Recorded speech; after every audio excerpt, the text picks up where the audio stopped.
Hello everyone, today we will be taking a look at SCP-2310, Object Class Euclid, Special Containment Procedures. Instances of 2310-A are to be housed in 4 replicas of SCP-2310 to encourage their cooperation. The perimeter of their housing complex is to be placed under guard, but subjects are to have freedom of movement within the complex. SCP-2310 is to be kept isolated on the grounds of Site-115. No research requiring the physical presence of Foundation personnel is to be conducted on SCP-2310, and no Foundation personnel are to be allowed to access SCP-2310's holding facility. Research requiring human interaction with SCP-2310 is to be undertaken with the assistance of trained volunteers recruited from Site-115's population of 2310-As. Each A must undergo a minimum of 18 months of therapy before they will be allowed to volunteer as C-Class personnel. Given Ms. Palmer's lack of anomalous properties and ongoing cooperation with the SCP Foundation, her designation as 2310-B has been retired. She has been released from Containment Division oversight, and details of her containment are to be handled by Human Resources. Description: SCP-2310 is a suburban house originally located in Anne Arundel County, Maryland. Any human who enters the building immediately undergoes an anomalous, mind-altering event. Such subjects are instances of 2310-A. Instances of 2310-A believe themselves to be a 42-year-old female named Sarah Palmer. 2310-B, the individual believed to be the original Sarah Palmer, has no apparent anomalous attributes other than an immunity to the effects of SCP-2310.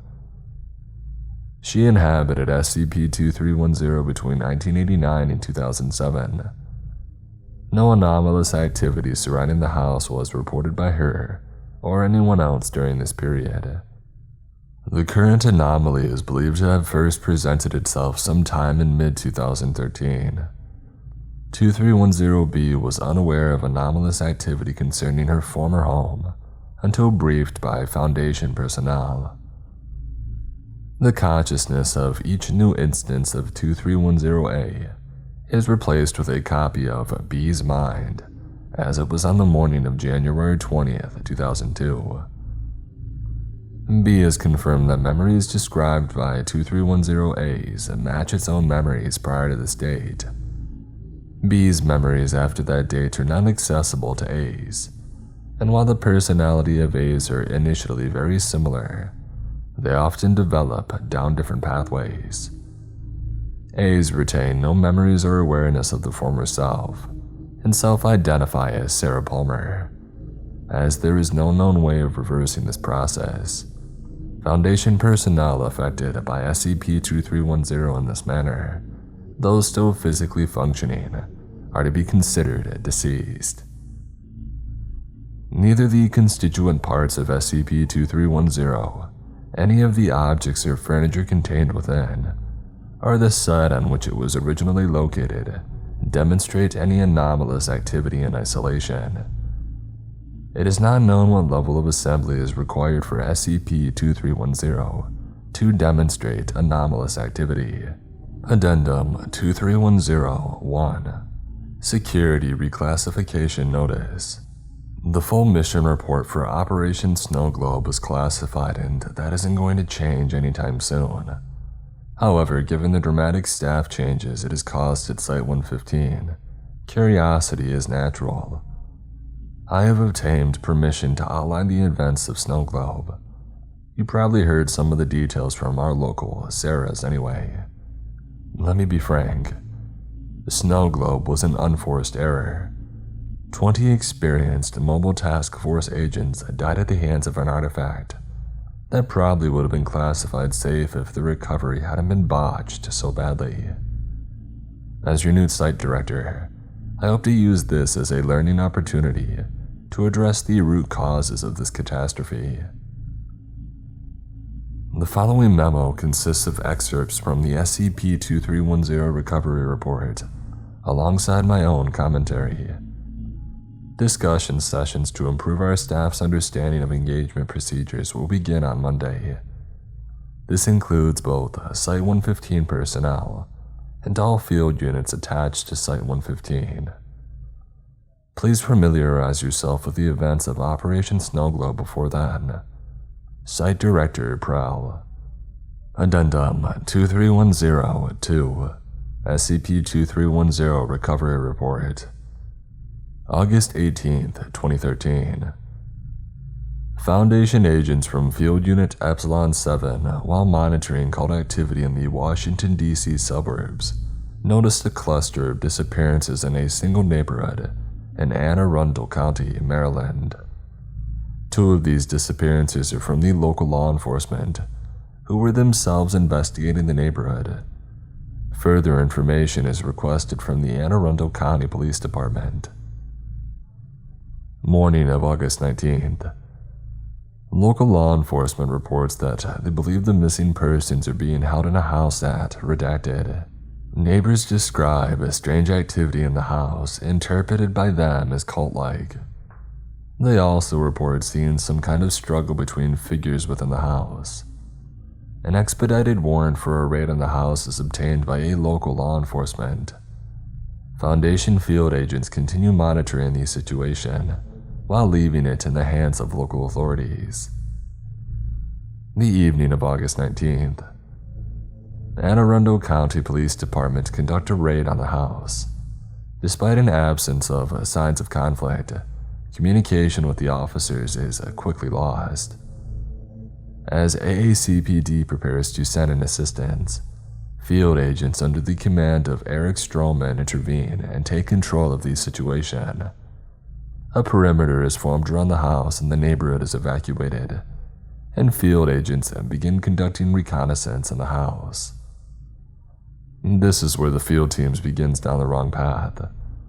7 Magpies specializes in investigating the DC area's cult problem, and when neighbors suggested that there was a cult living in SCP-2310, the field team jumped on this and did not fully consider other possibilities.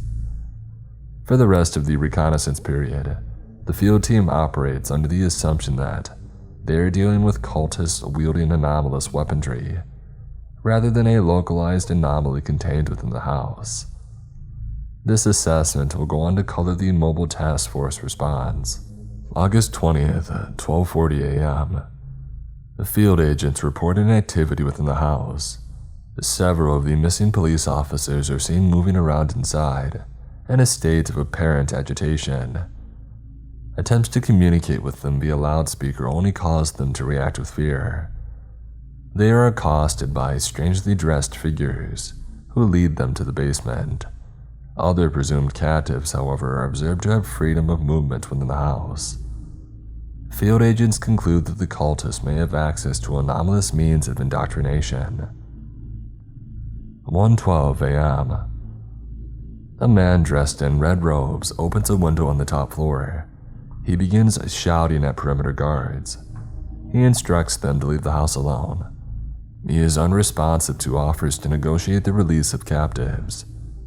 After several minutes, he breaks into tears, closes the window, and retreats into the house. At 3:51 a.m., broad-spectrum energy analysis of the house is completed. No unusual energy signatures are detected from the house. Around 24 life forms are detected within the house. Based on local disappearances, up to 21 of them are assumed to be captives. 4:25 a.m. Site Director Pritchard arrives on site along with Mobile Task Force Row 14, the Old Boars, led by Agent Talbot. Pritchard, Talbot, and Agent Stroman meet to discuss the Foundation's response. They approve the forcible entry of the house and detainment of its inhabitants. The recovery operation is filed as Snow Globe. Site Director Pritchard's personal intervention was unnecessary, and likely influenced by her previous successes in combating the Seven Daughters Society and the Friends of Amicus. She reportedly advocated for an immediate military response, with the support of Agent Talbot but over the objections of Agent Stroman.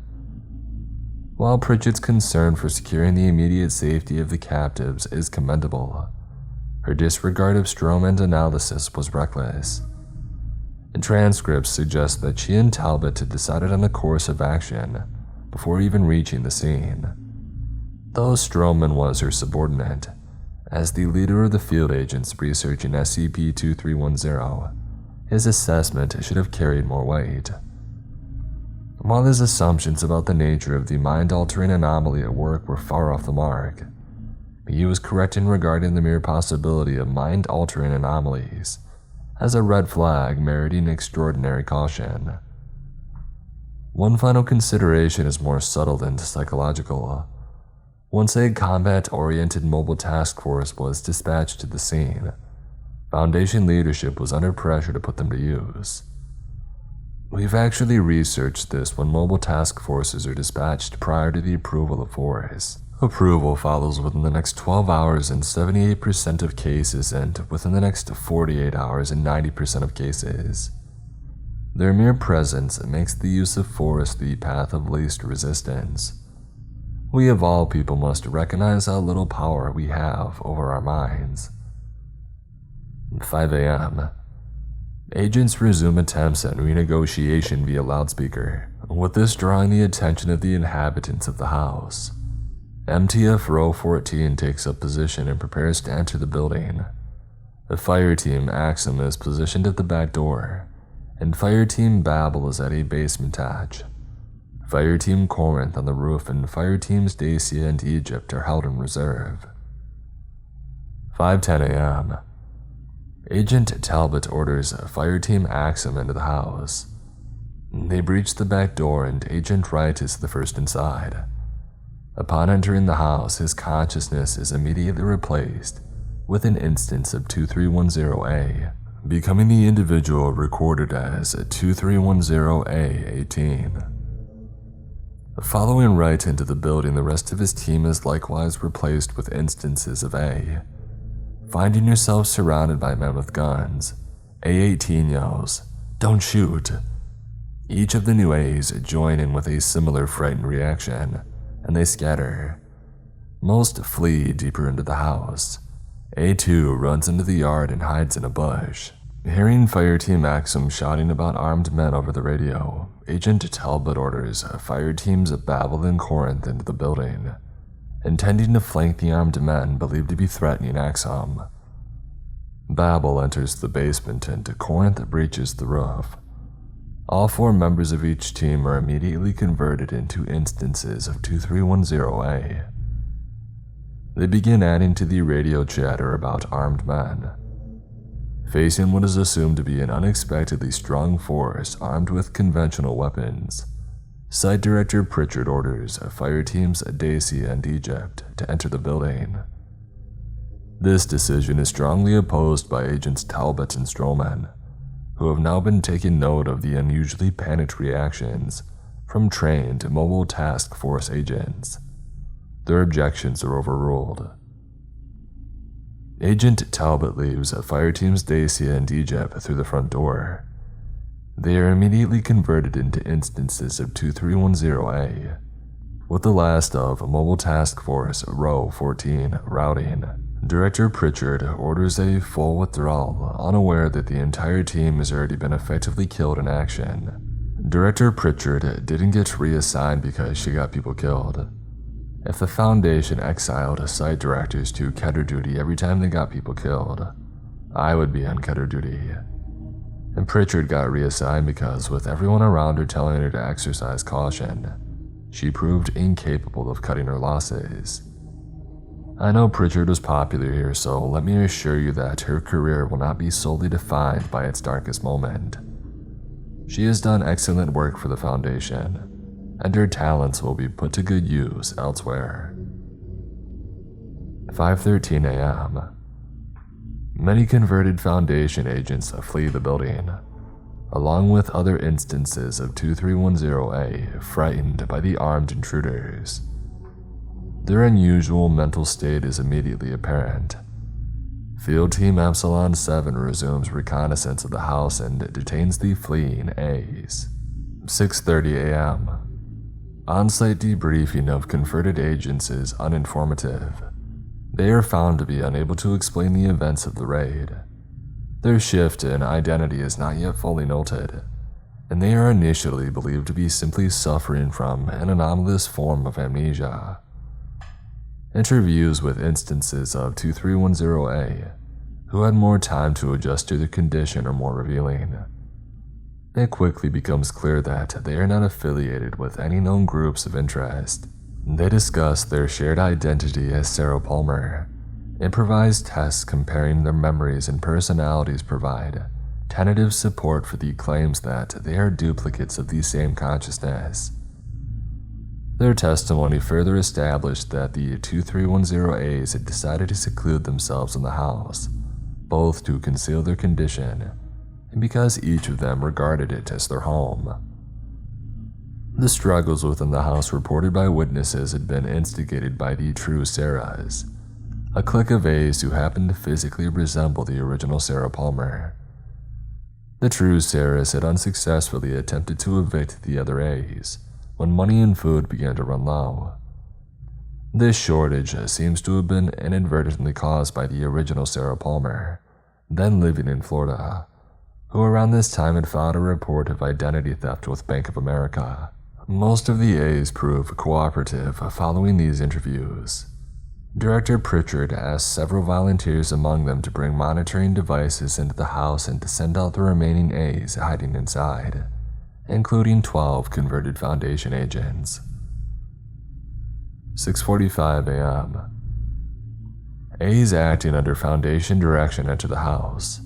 Several of these volunteers are threatened with guns by converted agents. However, the original Sarah Palmer was unfamiliar with the operation of assault rifles, and none of the converted agents are able to turn off the safety. Over the course of the next 4 hours, the remaining A's are successfully coaxed out of the building by A volunteers.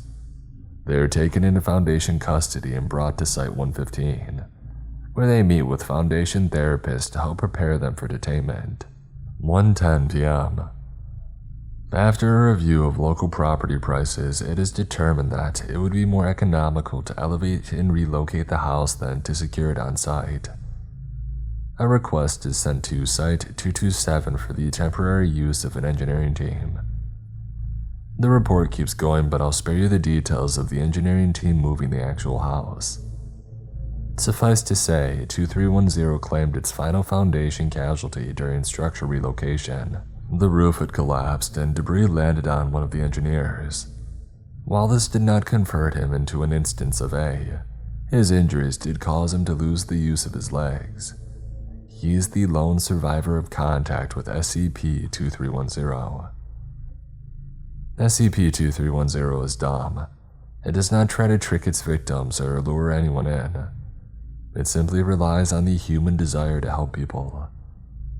Neighbors went to check on the elderly couple living there, and when they didn't come out, their friends came to look for them, and the police came to look for them, and we came along and joined the line of lemmings. We thought that we could get away with doing the same thing because we were experts. True expertise would have consisted of doing something different. The SCP Foundation does immeasurably important work, and they usually do it extremely well. However, I've seen too many talented Foundation employees infected with the used tissue mindset, that the threats we face are of such danger and immediacy that we must throw everything we have at them and tally up the cost afterwards. But while the Foundation's resources are substantial, I can assure you that they are finite. They come from somewhere, and if we abuse them, they will go to somewhere else. In the face of danger, we must exercise caution. We must be willing to lose, fall back and fight another day, another way. Or the day will come when we pick up the phone to call for backup, and the voice on the other end will tell us, no. I look forward to working with all of you on Site 115. Site Director, Prel.